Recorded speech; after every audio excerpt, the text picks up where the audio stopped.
Olá, amigos. Estamos começando o programa do estudo da obra Recordações da Mediunidade. Hoje nós vamos concluir o primeiro capítulo, o capítulo que fizemos na semana passada. E estamos aqui, eu e o Jorge André, com a tarefa para ser concluída desse capítulo. Então, seja bem-vindo, Jorge André.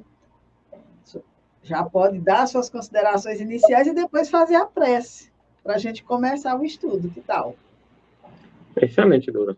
Obrigado pelo convite. Agradecer aí a oportunidade, um abraço a todos, que a gente possa ter um bom proveito nessa segunda parte do nosso estudo. Que Deus, Nossa Senhora, Dr. Eurípides, Bezerra de Menezes, todos os bons espíritos, principalmente, né, Dona Ivone Pereira, lá do outro lado, possam nos intuir e orientar esse grupo, que com certeza tem a missão de divulgar os conhecimentos desse maravilhoso livro e de sua obra, e assim damos por iniciado, pedindo bênçãos a esse trabalho. Graças a Deus. Bem, pessoal, na semana passada, nós iniciamos o estudo sobre a questão da catalepsia e da letargia, e nesse estudo, nós ficamos aqui com algumas questões pendentes. A dúvida maior, ou o questionamento maior do estudo de hoje, é se a letargia e a catalepsia é uma doença. E o que ocasiona esses fenômenos. Mas, para a gente passar adiante, para não ficar dúvidas, nós vamos retomar aqui a questão do magnetismo e do fluido vital, que está lá na questão 424, só para a gente aclarar um pouquinho mais o pensamento. Quando no livro dos Espíritos, os Espíritos dizem que o magnetismo restitui ao corpo o fluido vital que lhes falta para manter o funcionamento dos órgãos. Então, aqui a gente destacou magnetismo e fluido vital, para a gente perceber aqui que, segundo se encontra no Evangelho segundo o Espiritismo, capítulo 19, no item 5, A Fé Transporta Montanhas, ele fala sobre o magnetismo, dizendo que é uma das maiores provas do poder da fé posta em ação. O poder da fé se demonstra de modo direto e especial na ação magnética. Por seu intermédio, o homem atua sobre o fluido, agente universal, modifica-lhe as qualidades e lhe dá uma impulsão, por assim dizer, irresistível. Daí decorre que aquele que é um grande poder fluídico normal, ajunta ardente fé, pode, só pela força da sua vontade dirigida para o bem, operar esses singulares fenômenos de cura e outros tidos antigamente por prodígios, mas que não passam de efeito de uma lei natural. E aí, seguindo, no Livro dos Espíritos, no capítulo 8 do Mundo Espírita, o Mundo dos Espíritos, da Emancipação da Alma, Kardec diz que, os Espíritos dizem a Kardec que fluido vital é eletricidade animalizada, que são modificações do fluido universal.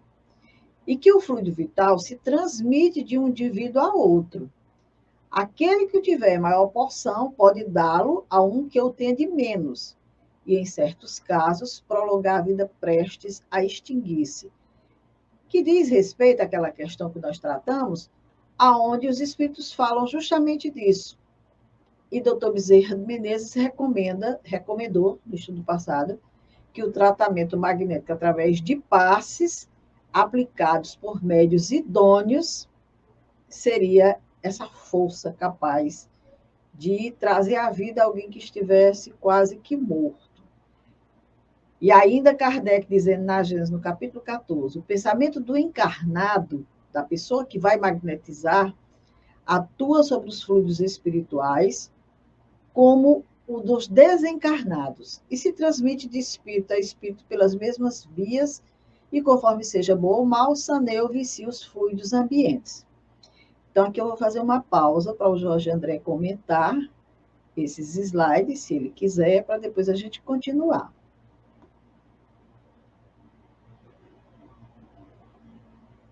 Dora, perfeito.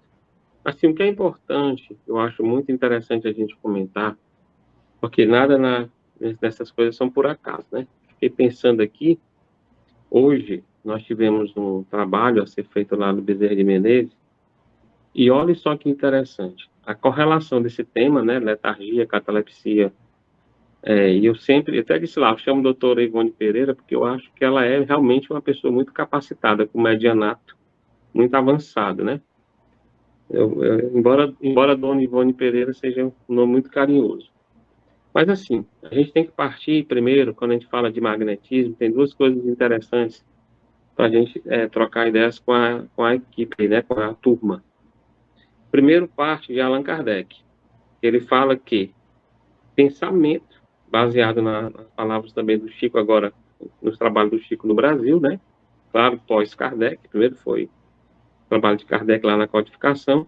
Kardec já dizia o seguinte: a pureza de coração está também no pensamento. A gente fica pensando, pensamento. Aí a gente sabe que vai lá para André Luiz, e André Luiz diz, pensamento é secreção da alma, é uma secreção da alma.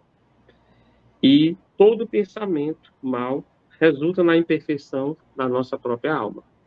E aí quando você fala de fluido cósmico universal e fala de magnetismo, a gente tem que também passar essa informação para a turma, que pensamento é um fluido vivo e multiforme formado de átomos e partículas com função quântica. Isso quem diz é André Luiz, né? As palavras de André Luiz. Então, olha só, pensamento é fluido vivo e multiforme, formado de átomos e partículas com função quântica. Por que não dizer funções atômicas? E aí a gente diz, por que uma pessoa pode doar, né, através de passe, que é a maneira mais clássica que a gente tem de doação de fluido, energia para uma pessoa que tem menos capacidade precisa receber esse fluido e ter um pouco mais de vida, né? Energeticamente falando. É porque o pensamento, ele é um fluido. Fluido cósmico é energia pura. Energia é vida. Vida movimenta a matéria. Quintessenciada é a matéria mais densa.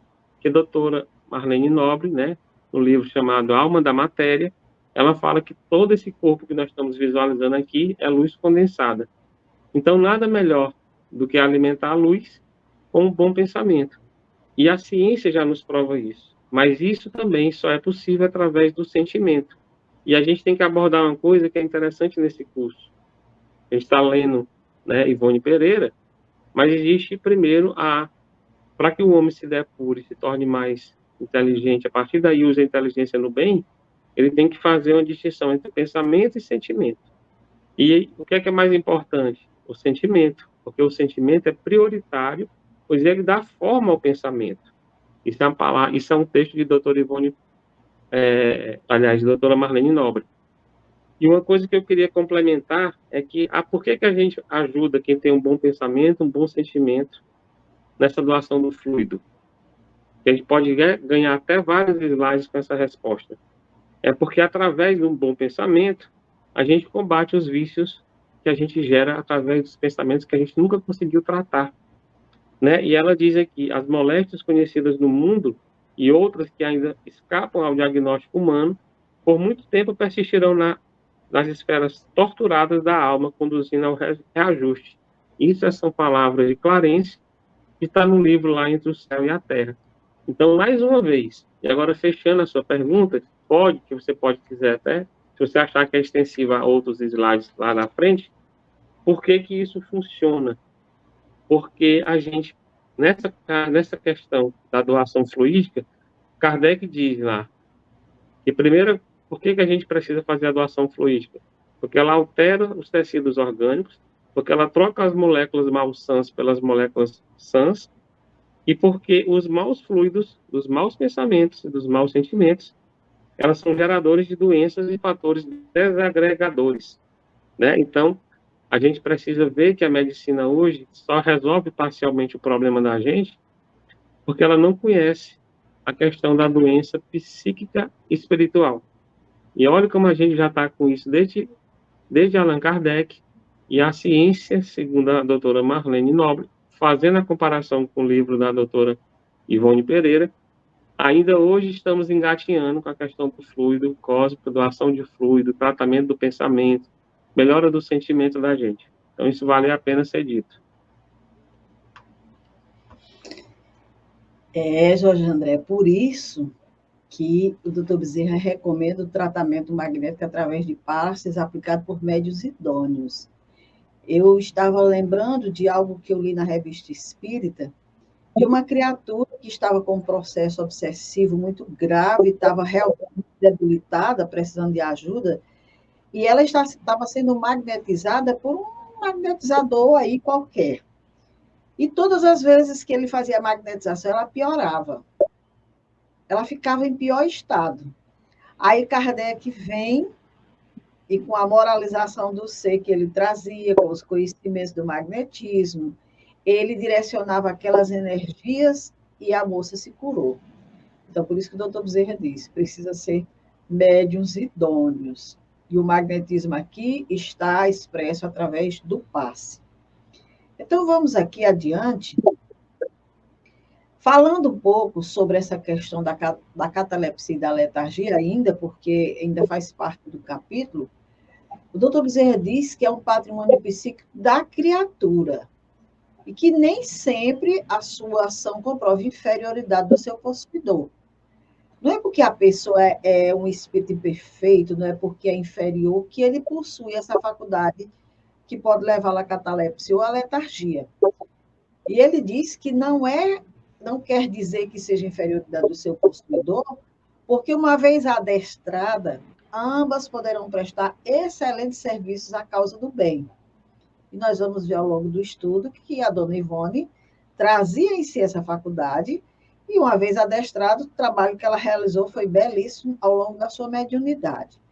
E aí ele coloca que o espírito encarnado, no caso o médium, ele pode cair nesse transe letárgico ou cataléptico voluntariamente, sabedor da faculdade, desejoso de desfrutar esse convívio dos amigos espirituais para se dedicar a estudos profundos, colaborar com o bem e depois retornar à carne reanimada e apta a excelentes realizações. Então, a pessoa que tem o entendimento, o conhecimento dessa faculdade de si, que tem elevação moral e espiritual, ele pode praticar essa condição de uma forma voluntária mesmo. Se preparar para dormir e ir ao encontro da espiritualidade. Já aqueles mais comuns, mais inferiores, diz o doutor Bezerra de Menezes, esses, quando caem nos transes, eles podem conviver com entidades espirituais inferiores, tão inferiores quanto eles, e retornar obsidiados. Porque é aquela coisa, quando a gente dorme, a gente vai para algum lugar no espaço. Normalmente, a gente vai ao encontro daquilo que nos atrai, daquilo que a gente deseja viver. Muitas vezes a gente se priva na carne e vai viver isso no sono. Então, aqueles elevados saem, vão estudar, vão aprender, vão para as escolas espirituais, como a gente tem aprendido.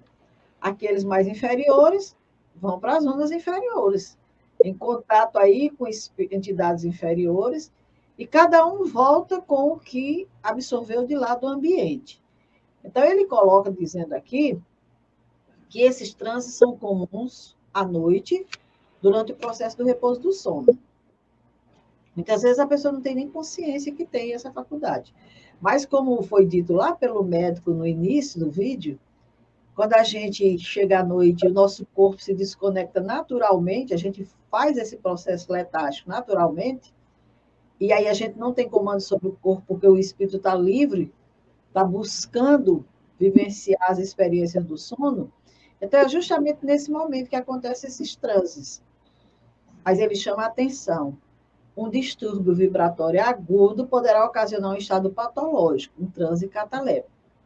Então, se a pessoa está com algum distúrbio vibratório, ela pode, nesse momento que se desconecta, entrar nesse estado patológico, esse transe cataléptico, e se demorar muito mais tempo do que o simples sono, como acontece com as pessoas que ficam ali paralisadas, que ontem eu estava conversando com um amigo nosso que está fazendo o curso, e ele dizendo que quando jovem, ele soube de uma situação de uma pessoa que estava ali sendo velada, mas estava toda a família incomodada porque a criatura suava muito. e estavam todos preocupados. Como é que ele está morto e está suando tanto? Né? E muitas vezes a criatura realmente não está morta, né? Está nesse transe aí, que chamam de cataléptico, e o doutor Bezerra de Menezes diz que esse transe ele traz afeição de enfermidade grave e pode ser interpretado como ataques incuráveis, indefiníveis. É uma situação complicada, né, Jorge André? É, Dora, essa situação aí me fez lembrar muito a nossa aula passada, né, quando você falou, né, a questão de Lázaro, né? E o que eu achei interessante, olha como as coisas estão concatenadas. No Evangelho de João, capítulo 11, versículo 14, ele fala exatamente essa passagem de Lázaro. Ele diz: Lázaro, deixa-vos, deixar-vos ir. Jesus fala aos apóstolos. E Lázaro sai da catacumba todo enrolado daquela veste, né, aquelas fitas, aqueles tecidos que revestiam os mortos. E o que é que Jesus, na interpretação do Evangelho de João, fala para a gente? Deixai-vos o homem velho. O fenômeno da letargia é a misericórdia divina. A gente tem a oportunidade de dormir toda noite, não é para descansar, não é só para descansar o corpo carnal, né? É para a gente também fazer a investidura moral que a gente precisa, que vem fazendo muito lentamente ao longo dos anos. E como é sofrida, né? E às vezes, e a irmã do Fogo, Eurípides, nesse trabalho pós, né, e conjunto com Joana, eles falam exatamente isso, né, na questão da reforma íntima, tanto da reforma psicológica, da reforma íntima sem martírio. Senão seria tortura íntima, como você falou aí. É melhor você ter um vício e cair, pedir perdão e reformar em carne, e à noite você pedir a Deus, olha, me leve para uma região de estudo, me leve para trabalhar, né? Do que você ficar tentando, sem controle, vencer a sua própria vontade, o seu próprio pensamento. O mecanismo da vontade e pensamento é vida, é fluido. Então, nessa historinha de Lázaro que você falou semana passada, olha só qual o padrão ideal de cura, segundo Jesus, na concepção dessa do Lázaro. Primeiro, a gente advertir a gente mesmo que vai ser beneficiado. Não voltarmos a pecar, não incidir nos mesmos erros morais, né? Saudar o passado, porque a gente precisa ir zerando esse passado, por isso que tem a lei de causa e efeito. Quanto mais você transforma um mau vício num bom hábito, aí você vai saudando o seu passado negativo. É quem vai pagando uma conta, né? Está devendo lá na mercearia, vai pagando até zerar. Se incluir no desejo de mudança, né? E entender que você é imperfeito, que você tem um monte de erro. Quando você está pensando que está bem, tem um filho, um marido, uma mulher, um colega que está sempre pisando no seu calcanhar, e aquele é o compromisso que você tem. E eu achei interessante a fé e a vontade. Olha só, a fé, que faz parte da oração, e a vontade, que é o mecanismo da gerência da alma. E no final ele diz, manter a esperança. Eu acho que a palavra mais confortadora que a gente tem do Evangelho, conjunto com a ciência, é a gente manter a esperança naquilo que a gente quer alcançar.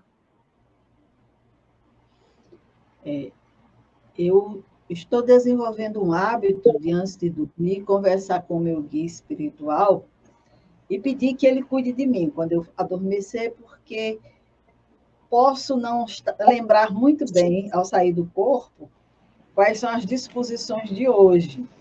Então, eu peço, não me deixe seguir por caminhos errados.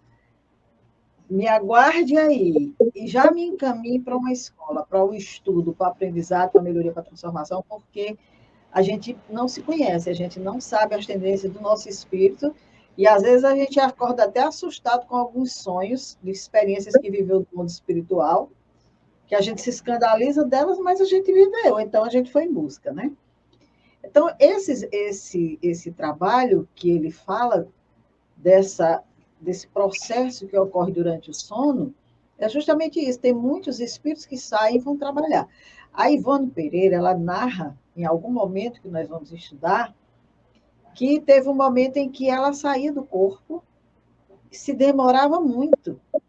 Mas as pessoas já habituadas com aquele processo, já tendo passado por aquele momento na infância e tudo, a ama dela ficava ali orando. Tentava auxiliar, não conseguia, ficava orando, não sabia o que fazer. E ela não sabe o quanto ajudava, até que ela voltasse. Então, dentro desses processos aí, eu não sei se existem pessoas que vivenciam isso, de se demorar muito no mundo espiritual, de demorar muito a voltar ao corpo, ao ponto de muitas vezes ser confundido como, pô, a pessoa morreu dormindo. Pode acontecer. Isso não é para a gente assustar, não, é só para a gente entender que esse processo é possível e tem acontecido com muitas pessoas, né? Então, ele fala aqui, o doutor Bezerra fala, que uma das causas da criatura ter essa condição de estar se desconectando do corpo, passando por esses processos, porque a gente sabe, Jorge, que a letargia é um processo tão profundo que muitas vezes é confundido com a morte, justamente por isso, porque a pessoa ela fica com todas as aparências de morte. Muitas pessoas iniciam, inclusive, um processo de putrefação, como se estivesse mesmo a carne sendo vivenciando o processo do desencarne, né? A dona Ivone tinha isso. Ela, quando voltava, muitas vezes ela estava cheia de manchas no corpo, já com os órgãos entrando naquela situação que poderia ser confundida com a morte. Então, ele diz que o alcoólatra poderá renascer predisposto à catalepsia porque o álcool lhe viciou as vibrações anestesiandas. O mesmo acontecendo aos viciados entorpecentes, que aqui ele diz que são todos considerados suicidas pelos códigos da criação. Aquela história que o André Luiz narra lá, do suicídio inconsciente, né? Inconsciente até certo ponto. E que a terapêutica psíquica bem aplicada, no caso, a renovação mental, como você citou agora há pouco, a atuação espírita propriamente dita vai abrir novos horizontes. Então, existe uma causa aí, e também é apontada a causa do suicídio também, de pessoas que cometeram suicídio, que vêm com essa capacidade, como a dona Ivone, né, que já tinha aí mais de um suicídio, e ela trazia essa faculdade aí bem latente mesmo, sempre presente na vida dela. E aqui, o André Luiz, no livro Evolução em Dois Mundos, ele fala das predisposições mórbidas nesse capítulo. Ele diz que essas enquistações de energias profundas, quer dizer, essa condição de vivenciar um processo dessa natureza a nível da nossa alma, está relacionada às dívidas kármicas. E olha o que o doutor o Bezerra Menezes falou: alcoolismo, vícios de drogas, coisas dessa natureza, ou mesmo suicídio, né? E são transferíveis de uma existência para outra. Então, a pessoa desenvolveu aquele quadro numa existência e reencarna com essas enquistações de energias profundas, que são energias que vão ser despertadas pelo remorso, que provoca distonias diversas, e vai desarticulando as sinergias do corpo espiritual. Quer dizer, o corpo espiritual vai como que desenvolvendo uma condição, uma predisposição mórbida para aquela enfermidade, para aquele tipo de situação. E que pode ser agravado também pelo assédio dos seres a quem ferimos. Porque lembra que ele fala que, no caso da catalepsia, pode ser induzido, pode ser algo, vamos dizer, induzido por entidades espirituais inferiores nesses processos de obsessão. O que você tem para comentar sobre esses slides aqui, Jorge? Eidora, todo mundo tem um pouco de pensamentos mórbidos, né? Aí a gente vai ter que fazer uma escolha. Durante o dia você tem vários pensamentos bons, pensamentos ruins. Eu prefiro e peço a meu anjo guardião para que eu sempre pondere pelos bons. Por que pelos bons? Porque ele vai funcionando como uma plataforma de evolução mental, passo a passo, né? Você teve 10 coisas ruins e teve um dia que teve uma coisa boa, escolha uma coisa boa que aconteceu, né? Eu escutando um indiano que está passando aí na internet, um desses bem sábios, bem idosos, ele fala, se a gente bem soubesse, a gente de manhã, antes do pôr do sol, agradecer ao universo, que é a Deus, esse ser quântico maravilhoso, né?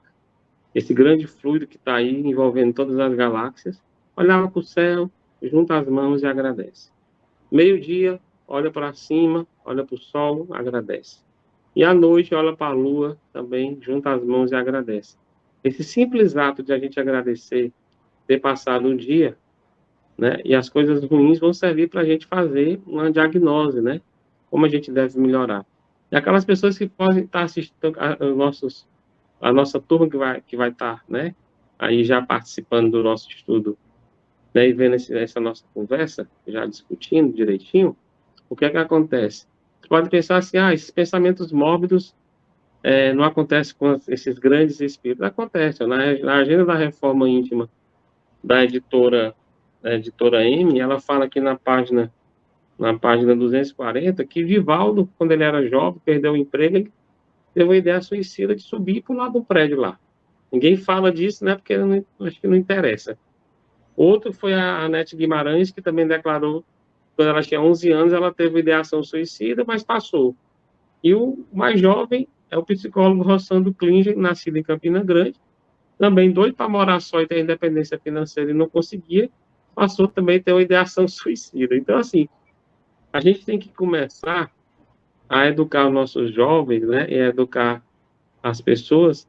O espírito ele tem muito o que falar. Nas obras básicas, como você falou aí, né, sobre fluido vital, essas coisas deviam ser dadas na escola, no primário, no jardim da infância.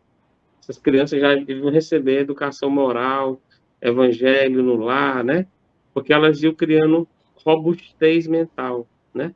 Então, hoje a gente vê que o jovem, essa geração que está hoje com 15 a 18 anos, ela pode sofrer muito problema. Por isso que está aí esse problema, né? A gente vê muitos casos psicologicamente difíceis, que as pessoas não sabem perder, qualquer coisa é um empecilho para entrar em depressão, né? As pessoas não acham que está tudo pronto porque vive no mundo digital, né? Então é só comprar e chegar ao produto, não sabe que tem que trabalhar para fazer a lei do trabalho, né? Então assim, e essas doenças silenciosas, elas vão aos poucos minando os nossos campos energéticos, da sexualidade, da alimentação, né?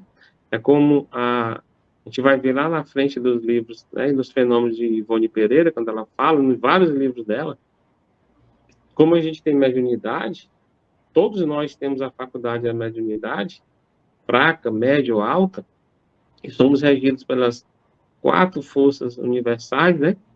A força eletromagnética, a força gravitacional, a força elétrica fraca e a força elétrica forte, né? E hoje a física já descobriu uma quinta força, já estão analisando aí, através da teoria das cordas, a 11ª dimensão. E a gente só conhece 3. Então, assim, nós estamos. A física quântica está avançando tanto, e quando ela baixar, a humanidade vai ter um colapso como teve com Newton naquela época, né? Que a gente não sabia nada de física e Newton, né, revolucionou aquela transformação daquela humanidade daquela época. Então, assim, veio toda uma evolução, né? A ciência está junto com a espiritualidade, e a gente, quanto mais sabe, mais moralmente a gente tem que se também cuidar dessa sabedoria, né? Para transformar o conhecimento em sabedoria. E é interessante a doutrina espírita nos convidando ao estudo, porque esse nosso trabalho aqui, o estudo dessa obra, é um convite ao estudo. Essa questão que nós estamos vendo hoje é uma questão que pode ser que de agora em diante a gente perceba quanto ela é presente na vida. Porque enquanto a gente não comenta nada, enquanto não se conhece, as coisas estão acontecendo, a gente não está prestando muita atenção. Mas depois que a gente começa a estudar, a gente começa a ver em torno acontecer situações, pessoas que estão acamadas, em situações muito graves, estão ali muito debilitadas, que uma energia, um passe pode ajudar no fortalecimento dessa pessoa, uma energização, que nós temos condições de fazer isso, nós somos seres com esse potencial. Então, esse estudo chama a nossa atenção justamente para isso. Não precisa a gente esperar que a pessoa esteja cataléptico ou letárgico, não. A situação, e daí a importância do conhecimento e do trabalho. Então, aqui nesse nosso slide, que nós acabamos de ver, nós vamos ver aqui que a letargia presta-se mais à ação do seu possuidor no plano espiritual. Quer dizer, é como aquele médico falou no início, a gente vai se desligando do corpo totalmente, porque a letargia é o desligamento completo do corpo. A gente se desliga completamente no momento do sono. E a nossa ação maior nesse processo da letargia natural é no plano espiritual. E ele diz que é uma faculdade comum aos gênios e sábios, se é efetivo durante o sono e sob vigilância de espíritos prepostos ao caso. Eu não sei se você já ouviu falar, Jorge, mas eu já ouvi muito, e acho que você e muitas outras pessoas ouviram falar, relatos de pessoas aqui que dizem assim. O Gilberto Gil, por exemplo, eu gosto sempre de lembrar esse fato, ele disse que estava dormindo na casa do colega e acordou de repente com aquela música Paz todinha na cabeça, escrita a música, letra e tudo.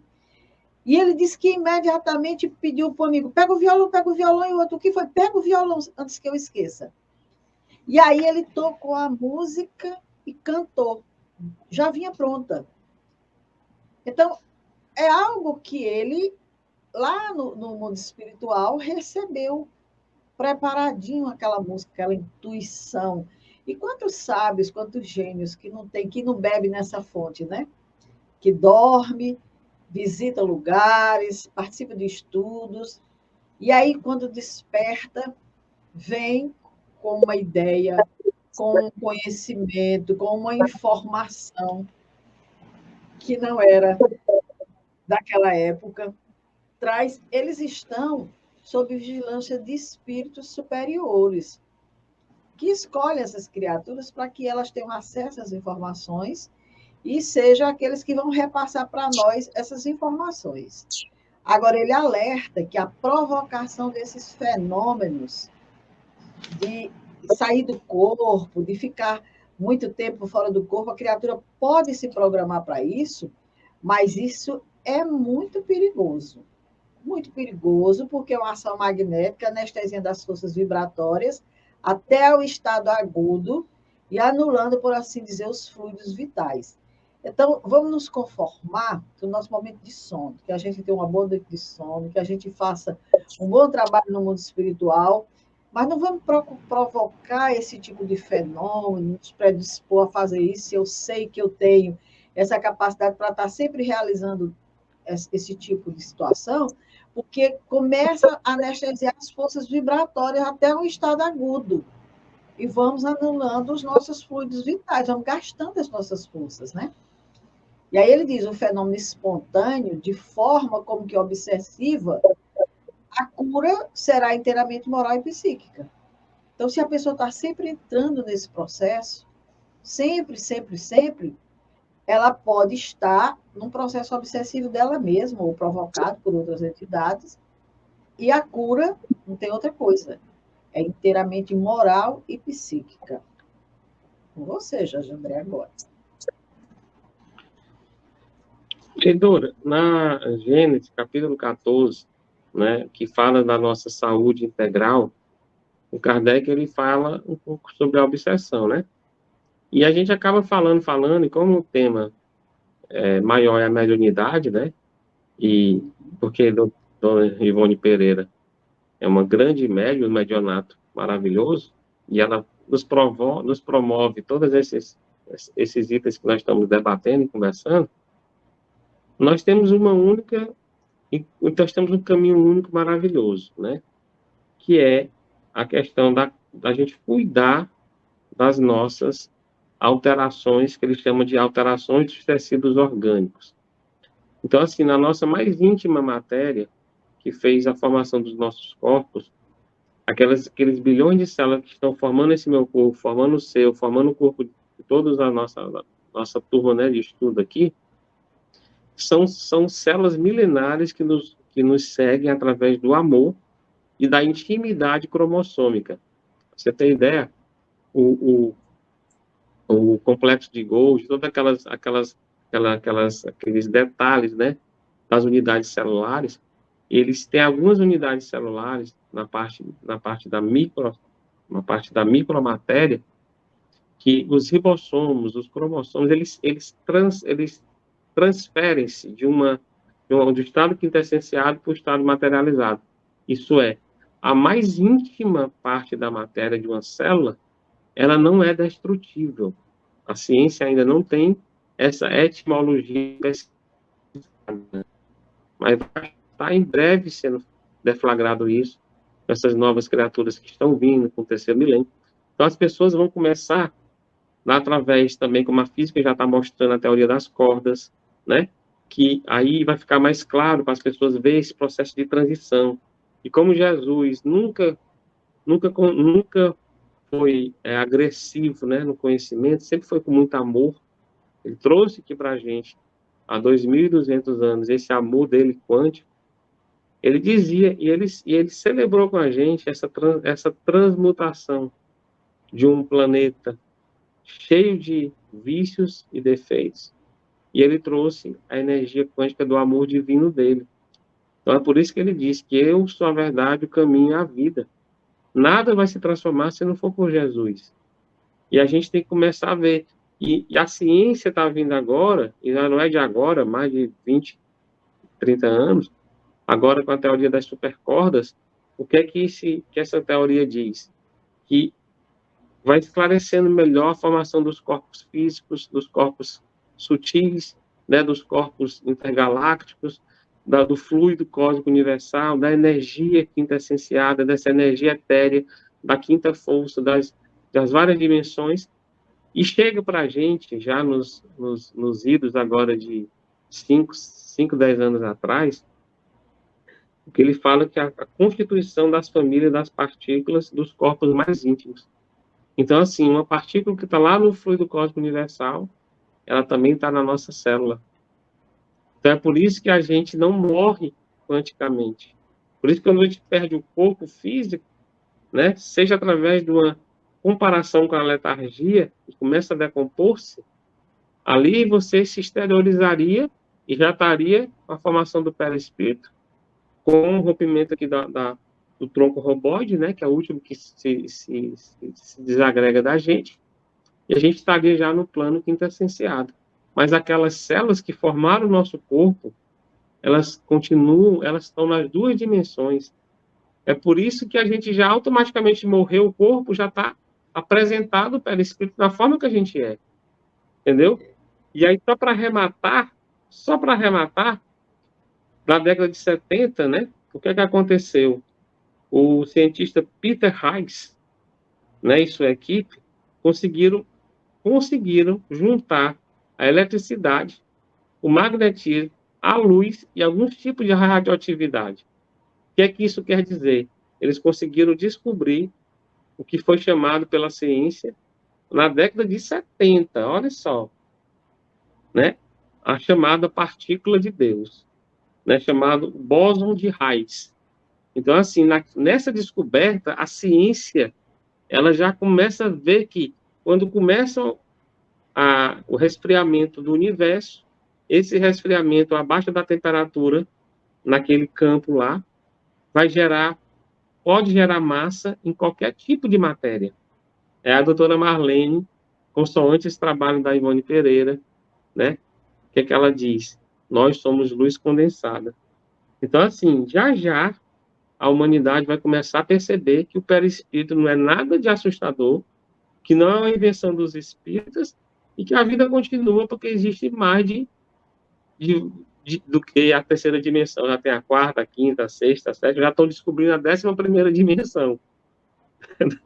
Então, assim, a gente ainda está querendo viver na dimensão do sofrimento, da angústia, da mágoa, da sombra, e a gente tem muitas dimensões maravilhosas para serem vividas, né? Verdade. Mas aqui, continuando, essa questão que nós estamos aqui ainda concluindo desse capítulo, nós vamos ver que o desenvolvimento pleno de tal faculdade, desse desdobramento contínuo, ele vai requerer um tratamento físico medicinal para o nosso sistema neurovegetativo, porque a criatura vai se debilitar de tal forma que o corpo físico vai sofrer. E ele precisa também ser cuidado.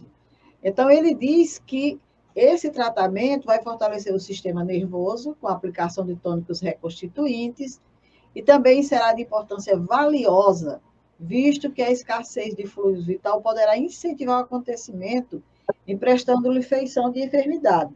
Então, não vamos por aí tentar estar fora do corpo, me ausentar, estar dessa, daquela forma, porque isso só vai trazer prejuízo para a gente. Esse desenvolvimento dessa faculdade deixa acontecer de forma natural, como bem aqui ele coloca, que existem mediunidades de berço. No caso da Ivone, foi de berço. Ela, recém-nascida, ela já passou por esse processo. Isso tem a ver com as longas etapas reencarnatórias. Ela veio com essa predisposição mórbida em virtude do passado, das situações que provocou, de suicídios, de questão dessa natureza. Então, tudo nela acontecia espontaneamente, naturalmente. Fazia parte da mediunidade dela, que foi desde que ela encarnou que ela já começou a apontar os sinais. Então, quem não tem, ou quem de repente detecta que tem, se conforma com o que tem, não precisa ir atrás de mais e mais, não. E aí ele coloca o seguinte, que existem mediunidades em formação, ele chama de forças vibratórias frágeis, incompletas, que jamais chegarão a se adestrar satisfatoriamente numa só existência. Então, não adianta forçar. Se você não veio predisposto para esse momento, você não vai conseguir de maneira... E eu lembrei de mim, Jorge, que estou há quase 40 anos na mesa mediúnica, nunca senti nem arrepio. Então, não adianta, não vai ter, de maneira nenhuma. Agora, ele diz que essa busca, esse desejo, pode possibilitar à criatura a pseudoperturbação mental, ocorrendo, então, a necessidade dos estágios em casa de saúde e hospitais psiquiátricos. A pessoa pode ficar doente da mente. Sempre, vamos dizer assim, tentando essas coisas, porque a gente sabe que existem pessoas paranoicas com o mundo espiritual, que porque querem viver uma experiência de qualquer jeito, que vão em busca de qualquer coisa e tudo, e muitas vezes se adoecem, ao ponto de muitas vezes serem necessários hospitalizados em casa de saúde psiquiátrica. E ele diz que esse tratamento, ou seja, esse momento, vai ser balsamizante até necessário para a pessoa. Porque, normalmente, essas células nervosas do paciente vão se consumindo. Vão consumindo grande percentagem de fluidos vitais. E aí a pessoa precisa realmente de um tratamento pesado. Naquela época, era o tratamento psiquiátrico em casa de saúde. Hoje já não se recomenda mais essas internações, mas é muito bom a gente ter um psiquiatra que cuide da mente da gente. Embora muita gente ache que psiquiatra é médico de doido, mas não é, é médico de mente. E quando nós não estamos com a mente muito alinhada, é muito bom ter um que nos ajude, que esteja ali tratando da nossa mente, para a gente não precisar dessa condição de um hospital psiquiátrico. O que você acha, Jorge?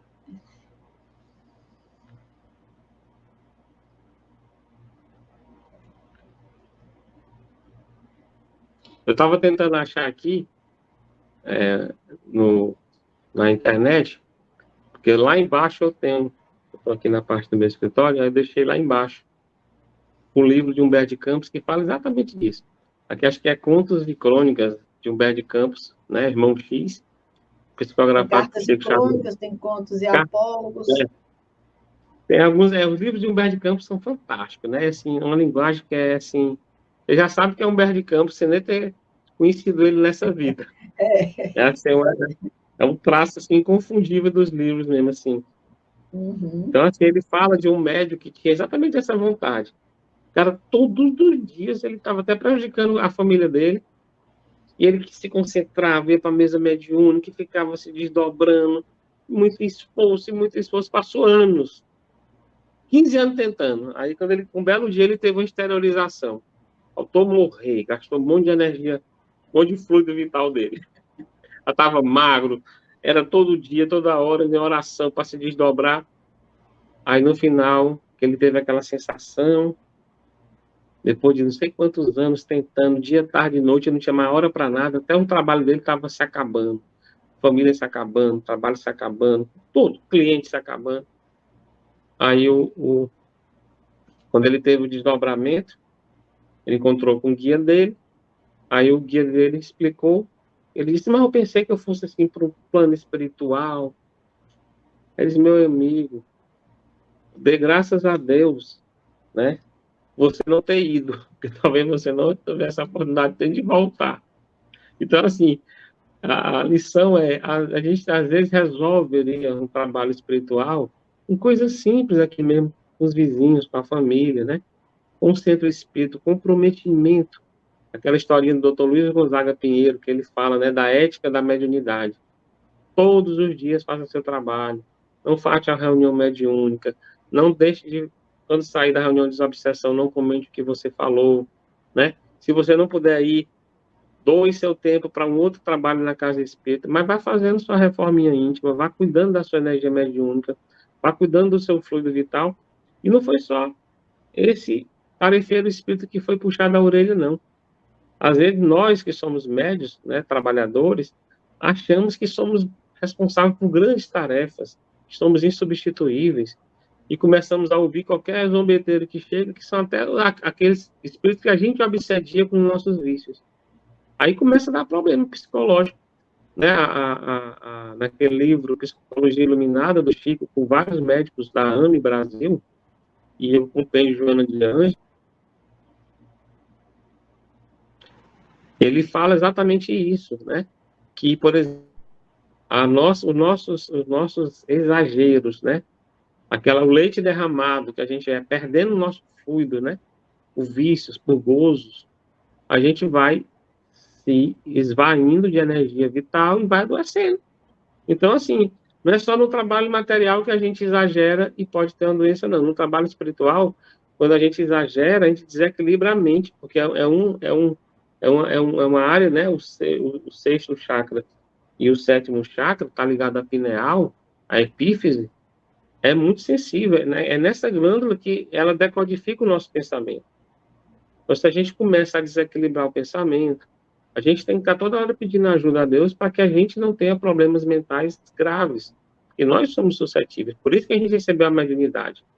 Para, numa encarnação, ganhar bônus de 10, 15 que a gente estragou, né? Tem médico que não fica satisfeito com o trabalho que realiza. Vai para várias casas espíritas, participar de trabalho mediúnico de várias casas, porque é o médium tal. E daqui a pouco está um médium tal desequilibrado, adoecido, porque o desgaste é muito grande. Exatamente. Já caminhando agora para o final, Jorge, tem aqui um relato que está lá no livro da Ivone, ela comentando de uma médium cataléptica que ela conheceu, a Chiquinha, de 19 anos.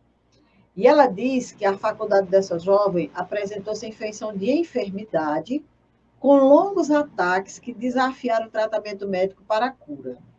Então, olha a situação.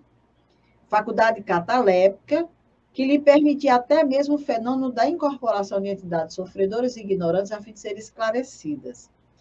Em 20 minutos, a médium apresentava os variados graus da catalepsia, inclusive o estado cadavérico, após as 24 horas depois da morte, e os sintomas do início da decomposição, com as placas esverdeadas pelo corpo e o desagradável almíscar comum aos cadáveres que entram em decomposição. Essa médium ela conheceu, e era uma jovem de 19 anos. Ela disse que ela transmitia verbalmente o receituário, que ela ouvia das entidades médicas desencarnadas que assistiam, E ela conseguia excelentes curas. Ela narrava fatos que via no espaço, transmitia instruções de individualidades espirituais, penetrava o corpo humano com a visão espiritual e seus diagnósticos eram seguros, visto que os reproduzia verbalmente, ouvindo-os em espíritos médicos espirituais. O tom da voz com que se exprimia era pausado e grave, e sua aparência física reproduzia o estado cadavérico. Rigidez impressionante, algidez, arroxeamento dos tecidos carnais, inclusive as unhas, fisionomia abatida e triste, própria do cadáver, e olheiras profundas. Então, imagina o quanto uma faculdade mediúnica dessa é sofrida para o médium, né? Para cada transe, ele vivenciar uma situação dessa natureza. E aí ela fala também do médium Carlos Mirabelli. Ele, em poucos minutos, atingiu o grau de decomposição, a ponto de as pessoas presentes às sessões em que ele trabalhasse só muito penosamente suportassem o fétido que dele se exalava, até que o transe variasse de grau em escala descendente, trazendo ao despertar. E ela disse que, ao que parece, a catalepsia dele era completa. Nenhum dos dois se recordavam de nada quando despertava. Então, veja que faculdade. Eu não conheci ninguém desse tipo, nunca vivenciei uma experiência dessa natureza, mas só de pensar na condição, era um trabalho muito grave, muito sério que acontecia com esses médicos, e que deve acontecer com algum médico por aí que vivencia esse processo. E a gente precisa ter muito conhecimento para não abusar desses fenômenos, para não colocar o médium em situações dessa natureza, sempre, e tratar para ele não se debilitar, não ter situações graves, porque com certeza esses médios eles não chegaram a adoecer porque eles tinham uma assistência espiritual muito boa, né?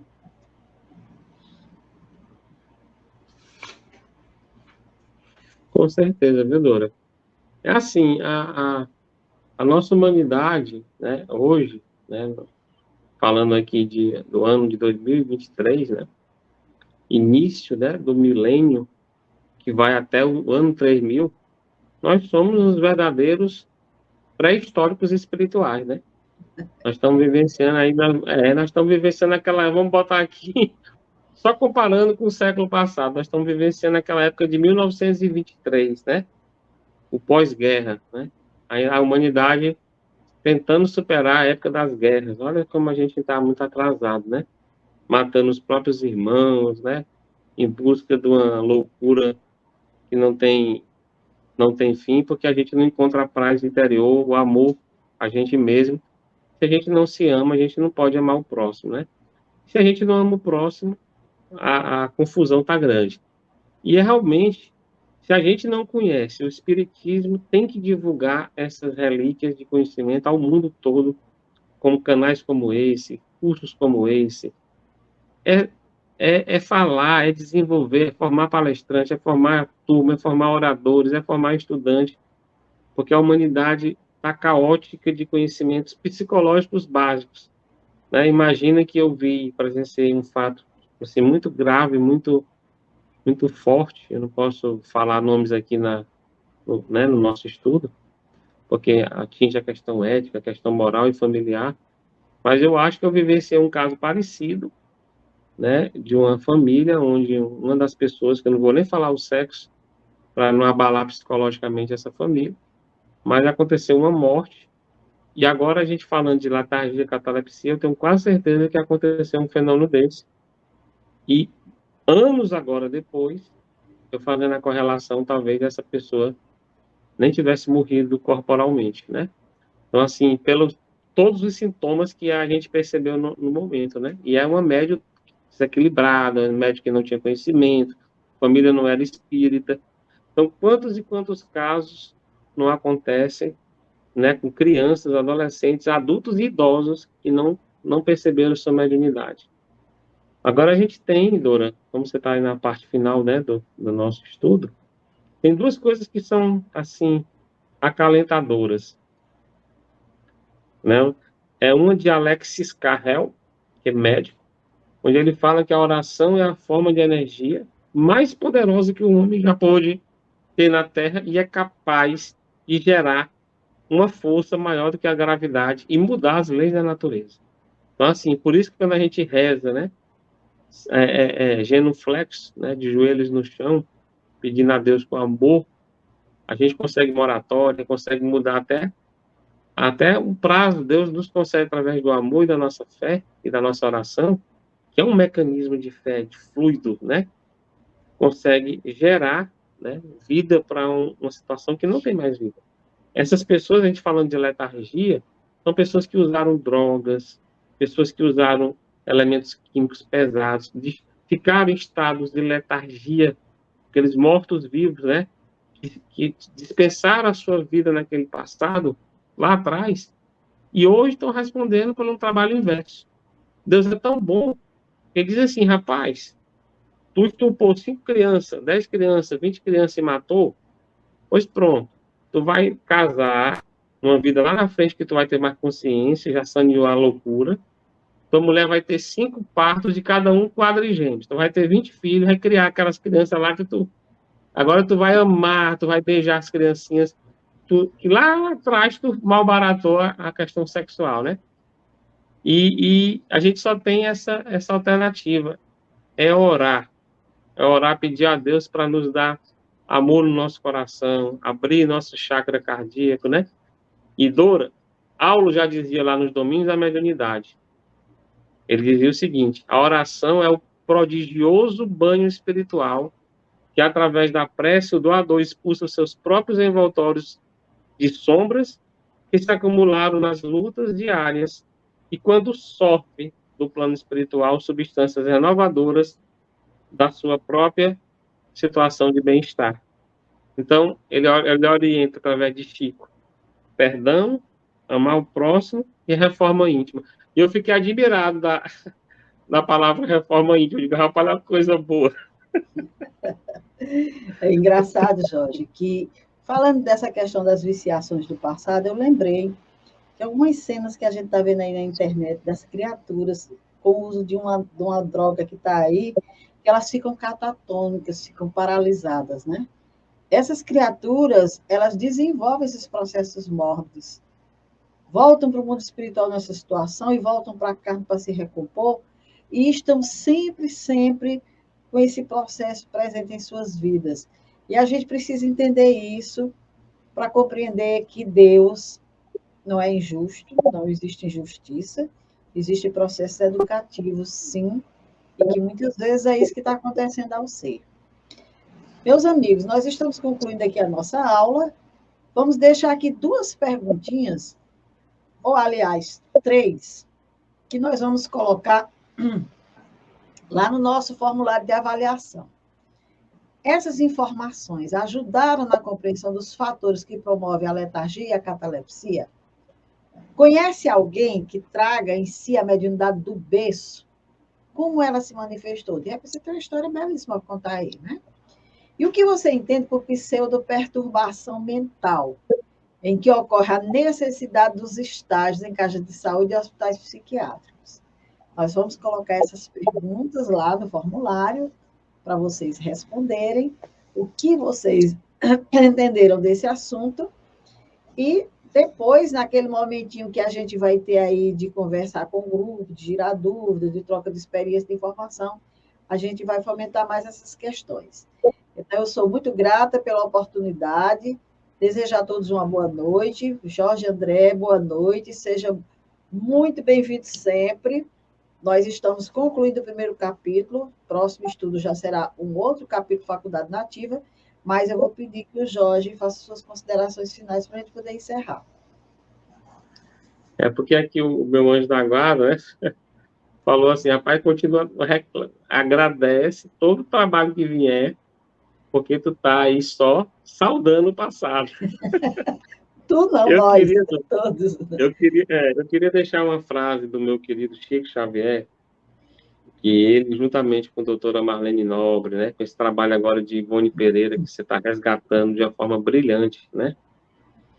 Todo esse trabalho de Eurípides, né, Bezerra e Hermâncio do Fogo, que está aí trazendo a gente para o nosso conceito pessoal, né? Cada um responder por si. O Chico ele dizia o seguinte: e se ele fosse alguém, né? Já que ele sempre foi muito humilde, né, o Chico. E se ele representasse alguma coisa na sociedade, e se ele pudesse fazer alguma coisa, ele colocaria em todas as cidades, em todos os municípios, em todos os estados, quiçá, todos os países, uma placa bem na entrada da cidade. Amai-vos uns aos outros como eu vos amei.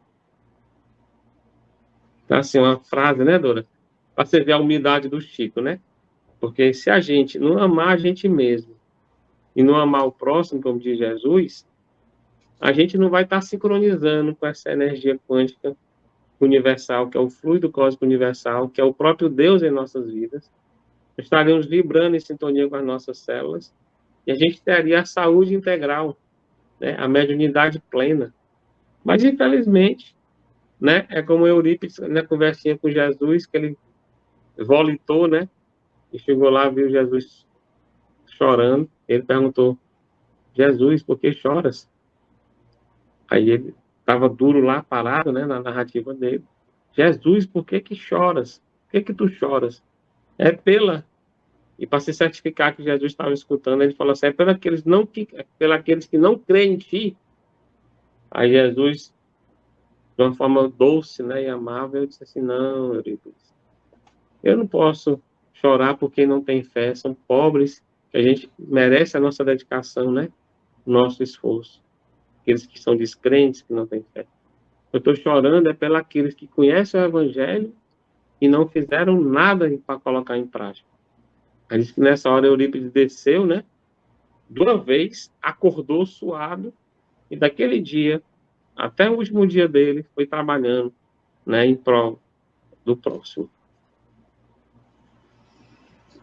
Pois, meus amigos, com esse relato, nós vamos fazer a nossa prece final, vamos encerrar o nosso trabalho, vamos aqui rogar ao nosso Pai de misericórdia, que abençoe esse trabalho, abençoe os nossos irmãos que vão acompanhar esse estudo, que vão assistir essa nossa live, para que possam ter um entendimento dessas questões, para que possam se sentir estimulados ao trabalho e que nós possamos, se Deus quiser, com suas bênçãos, na próxima semana, retomar aqui o nosso trabalho.